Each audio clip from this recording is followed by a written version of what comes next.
Hello दोस्तों, स्वागत है आपका A to Z स्टोरीज पर। हमारे साथ जुड़े रहने के लिए हमें सब्सक्राइब कीजिए और बेल आइकन को ज़रूर दबाइए ताकि आपको आने वाली वीडियो की अपडेट मिलती रहे। बात करने जा रहे हैं नकोदर के फ़कीर शहंशाह साईं सरकार बाबा लाडी शाह जी की। साईं जी ऐसे मस्त फ़कीर थे कि उनको मालूम होता था कि क्या होने वाला है, क्या होगा और क्या किससे करवाना है। एक व्यक्ति जो बीमार हुआ, NRI था वो, उसके सारे जो घर वाले थे वो बाहर थे, अब्रोड में थे, किंतु वो लड़का यहाँ पढ़ता था। उस लड़का जब पढ़ता था तो उसको बीच में बीमार हुआ, वो बीमार हुआ तो उसको पंजाब के मोहाली जो है फोर्टिस में एडमिट करवाया गया। उसमें हुआ ये कि उसकी बॉडी में अनीमिक हो गया, एनीमिया हो गया। उसका HB जो था, ब्लड जो था वो कम होने लगा। उन्होंने डॉक्टर्स को दिखाया, वहाँ पे उसके ग्लूकोज चढ़े, ब्लड की उसके बोतलें चढ़ी।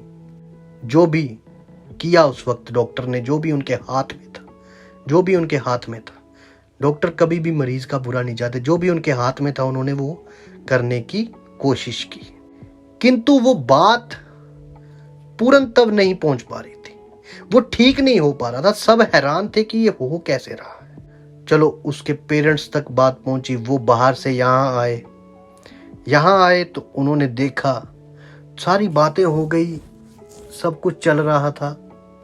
तो डॉक्टर्स ने कहा कि हम तो अपनी तरफ से कोशिश कर रहे हैं, किंतु परमात्मा बहुत बड़ा है, अरदास बेनती उसके आगे कीजिए। अब परमात्मा बड़ा है, उसके आगे अरदास बेनती कीजिए, ये बोला डॉक्टर्स ने। सब कुछ होने के बावजूद भी उसका वो काम नहीं पूर्ण तब हो पा रहा था। मतलब उसका जो बॉडी में ब्लड ग्रुप था, जो ब्लड था, वो प्रॉपर उस स्टेज पे नहीं आ पा रहा था। जैसे 12 से 16 हो जाए, 12-14 हो जाए, 12-16 हो जाए, मतलब 12 तक पहुंच जाए, इतना भी उसका HB नहीं बन पा रहा था, नीचे गिरता जा रहा था। अब वहां पे सब परेशान थे। तो वहां पे उस दोस्त का, जो वो व्यक्ति था, उसका एक दोस्त, उस लड़के का एक दोस्त यहाँ साईं जी के दरबार में वो आया करता था। तो उसने दुआ बेनती की साईं जी से और उस लड़के को बोला कि यार, उसके पिता को बोला कि अंकल कि मेरे साथ आप नकोदर चलेंगे क्या। अब पहले तो वो राजी नहीं हुए और एकदम से ही ऐसी उनकी मत जो होती है ना, दिमाग का जो खेल होता है, ये भी फकीर लोग खुद ही बदल देते हैं। तो वो जब बदला तो उसके पिता मान गए। तो उन्होंने कहा कि लड़के को अगर आप 1-2 दिन के लिए हमें फ्री कर दें तो हम एक दरबार है वहाँ जाना चाहते हैं। चलो जी, उन्होंने वहाँ से लिखा, उन्होंने लिख के दिया कि हमारी जिम्मेवारी पे हम अपने बेटे को लेके जा रहे हैं। और जब ये वहाँ ये लोग पहुँचते हैं, जैसे ही ये लोग वहाँ पहुँचते हैं नकोदर साईं लाडी शाह जी के दरबार के बाहर, तो साईं जी उस वक्त बाहर ही खड़े थे। जरा गौर फरमाना इस बात पे, साईं जी बाहर ही खड़े थे।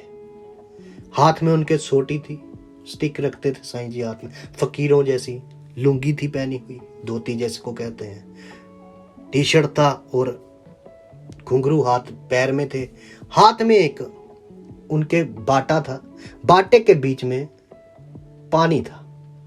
जिन्होंने ये बात सुनाई कि उसके बीच में एक पानी था, साईं जी ने उसको पहले तो गालियां निकाली। उसके जब पिता उतरे तो वो लड़का जब उसको गालियां निकाली और बोले इसको पी, उसको पिलाया। साईं जी ने उसको वो पिलाया और वहीं से माथा टेकने को बोला और वहीं से बोला वापस जाओ अस्पताल। ये फकीर की एक मौज थी। जब वो वापस गए दोबारा से ट्रीटमेंट स्टार्ट हुआ और जो शरीर में या जो हर चीज करने के बाद जो रिजल्ट नहीं मिल रहा था वो एकदम से रिजल्ट मिल गया उनको। उसका जो ब्लड HB था वो अपनी सही पोजीशन पे आया।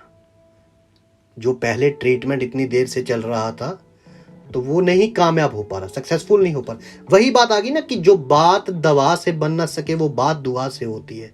जब कामिल मुर्शिद मिलता है तो बात खुदा से। कहने का मतलब कि कई बार कुछ ऐसा था, साईं जी के पास जब वो दोबारा माथा टेकने तो उन्होंने कहा था कि कुछ होता है कि जो विज्ञान से परे था, ज्ञान की जो उस वक्त, कहने का भाव कि जो उनसे नहीं ठीक होना था, जहां दुआ काम आनी थी वहां दुआ ही काम आनी थी। तो दुआ से वो बंदा, फकीरों की दुआ से, साईं जी की दुआ से वो दोबारा ठीक हुए और फिर साईं जी के मुरीद बने। साईं जी के दर से दीदार को आते रहते थे। जिन्होंने ये बात सुनाई है कि साईं जी के पास फिर वो आते जाते रहते थे और अब भी शायद आते जाते होंगे, तो वो उनको ऐसे खींच के लेके आए उस जगह से कि अगर ऐसे ठीक नहीं तो ऐसे हो जाओगे, कि जो बात दवा से नहीं बनी वो दुआ से कबूल हो जाएगी। तो मुर्शद की ये नजर जो होती है ना, ये जहां पड़ जाए, जिसको देना है पास बुला के देना है। ये साईं जी की ऐसी नजर थी, साईं जी की मौज थी। यदि आपको हमारी ये कहानियां अच्छी लगती हैं तो हमें सब्सक्राइब कीजिए, शेयर कीजिए, लाइक कीजिए। कमेंट आपका बहुमूल्य है। आप सबके भीतर बसे उस परमात्मा को मेरा प्रणाम है। जय साईं जी की दोस्तों।